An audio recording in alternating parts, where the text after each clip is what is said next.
Tonight, but first, the year that was and what's next. That's the focus of tonight's angle. Infighting on the right, personalities taking swipes at each other, MAGA civil war, divisions emerging. Look, I've been in this movement since like the 1980s, and intra-party fights have always been there. I remember what they did to Pitchfork Pat Buchanan, okay? But while policy differences are hashed out, we need to stay optimistic, people, because perpetual cynicism and discontent is both unappealing and unwarranted. Because after 11 months back in office, Donald Trump and his team have put America back on track and pushed Democrats further to the radical left. Now, to really understand how far we've come, let's remember where we started, on the border.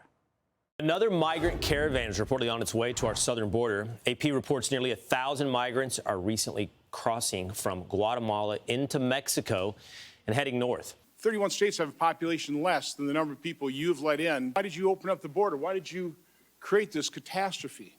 We did not open up the border. Senator, we enforce the law. There have been more than 1 million migrant crossings since October 1st, when the new fiscal year began. We have never hit that milestone this early on. The CBP revealing Chinese migrants are the fastest growing group, with nearly 20,000 illegally crossing since October.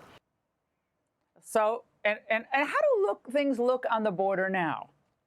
We were here 2 years ago where migrants used to carry children on their backs to get across this river and cut through this barbed wire to get to the United States. They would see hundreds, even thousands a day in this very spot. But today, it's silent. Business owner Leo Martinez is a Democrat who voted for Trump, saying his once 8-hour commute to his factories across the border now takes 20 minutes. Now, if you look at the border, it's super quiet. So whatever the current administration done, it's working. Whatever they're doing, it's working. Zero illegals crossing, drug cartels frustrated, less crime, fewer women and children. Democrats supposed to care so much of them. Fewer of them are being brutalized. Because of Donald Trump, some of the worst criminals who've been protected by Soros DAs and sanctuary city mayors have been shipped home. Like these gems. Andrew Javier Padron Chacare from Venezuela. ICE officials said he's a TDA gang member convicted of theft. Humberto Disla Sarita from the Dominican Republic, convicted of conspiracy to import at least 50 kilos of cocaine. Just yesterday, we found out that ICE officers lodged a detainer for Santos Paulina Vasquez Ramirez, an illegal from Guada, who crossed the border in 2013 under Obama. On December 1st, he strangled a taxi cab driver to death in Brewster, New York. By the way, that was over a fare dispute. They found the victim floating in a nearby reservoir 6 days later.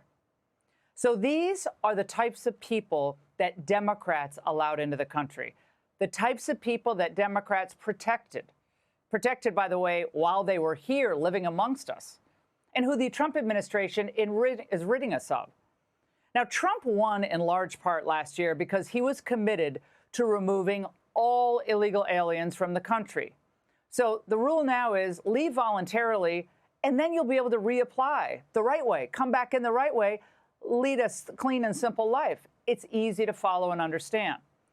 And by the way, any move now to carve out exceptions or soften this position because some restaurant owner pushes a sob story about some sweet, restaurant worker, fry cook, because some donor loves her illegal nanny, that would backfire big time. Headlines would be Trump caves. Democrats would celebrate, MAGA would shatter, bye-bye midterms. But beyond the border, let's not forget how Biden cost us thousands of dollars, each of us, every year in higher gasoline bills. A new record high, jumping 17 cents in a week, causing sticker shock nationwide. I'd say it affecting me every day. I do have to budget a little bit differently just for gas. There's so much that is beyond any leader in the globe's control. Gas prices today over $5 a gallon in the United States. If you were in Canada, you would be paying over $6.20, something like that. If you were in Germany, you'd be paying $8 a gallon. And now, what do we have now? The lowest gas prices in 4 years. A fresh 4.5-year low, 3.5-year low of $2.95 a gallon as of today. That is miles away from the all-time high set back in 2022 under former President Biden, above $5 a gallon. That's an automatic tax cut. And let's not forget that where Stumbling Joe and Yucko Yellen, where they had us on the inflation issue. We're making considerable progress in bringing inflation down. The U.S. government reported inflation has hit 8.6%, the highest it's been in 40 years. Take any blame for inflation, Mr. President? Taking blame for inflation? No. I get military benefits. If it wasn't for the benefits that I get, I mean, I don't know how I'd be making it. Biden left us with an inflation rate of 3.3% after hitting a high of 9.1% during his administration. It's just now cooling to 2.7%, thank God, and Trump. And if you took out the inflation rate in the blue states, by the way, it would even be lower. Consider Dallas, where inflation is running at only 1.1% over the year. The South generally has more muted price increases. Now, why is that? The reason for that is because we have better state government, lower taxes in those states, and less red tape in those states. Makes sense. And then there's foreign policy. Here's the way it was.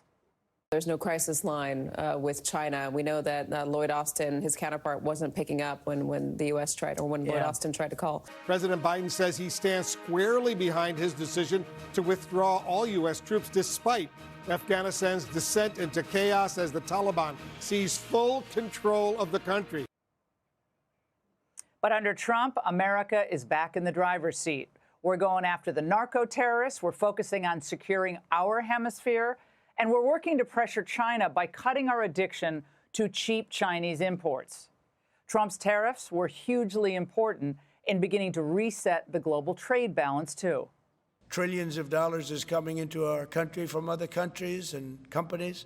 They're building factories and plants, including auto plants, all over the United States of America. Without tariffs, they wouldn't be doing anything. That means rebuilding our industrial capacity, including our military capacity.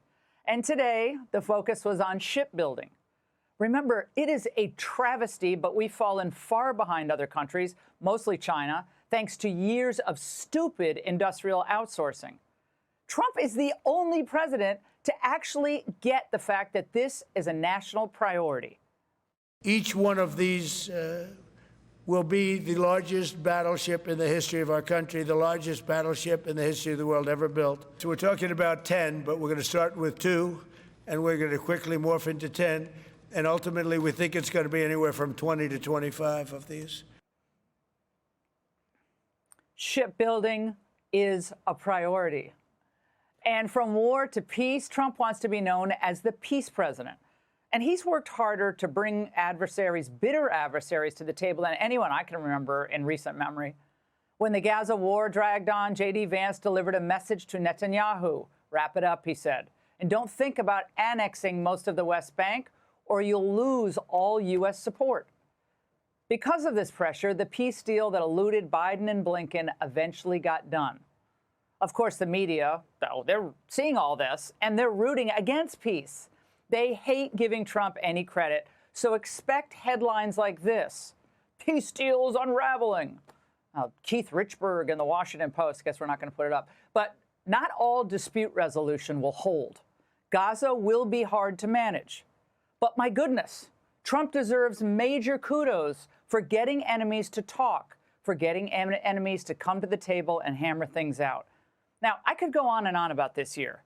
Job creation going almost exclusively to native-born Americans, the end of taxpayer subsidies for trans surgeries, mutilating our kids on your dime. That was insane. That's over. The work of DOJ to expose the waste and the end of the NGO industrial complex. His stellar cabinet, especially compared to Biden's showcase of goofballs. So in the end, here's the message. Don't bend to your critics. This has been a phenomenal year. Don't let yourselves get buffeted by the same people who were working against you in 2021 and 2022. They're not your friends. Focus on the people, hardworking Americans. You do that, and next year is going to be fabulous. And no, for all of you out there, now, of course we didn't get everything we wanted. The angle didn't. We wanted Congress to end the filibuster, to put Trump's policies into law. We hoped deportations would be swifter and broader. We wanted another tax cut. We wanted the DOGE spending cuts dropped into the bill. Big, beautiful bill. We wanted no technology to China. We wanted a clear industrial policy, but still, with a thin majority, oh my goodness, Speaker Mike Johnson, Senator Thune, Trump, they pushed through the big, beautiful bill.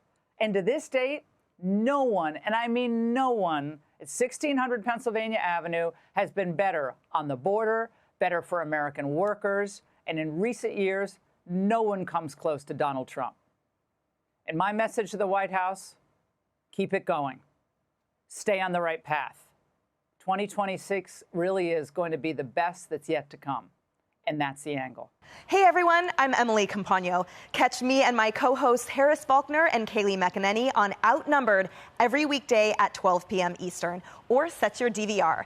Also, don't forget to subscribe to the Fox News YouTube page for daily highlights.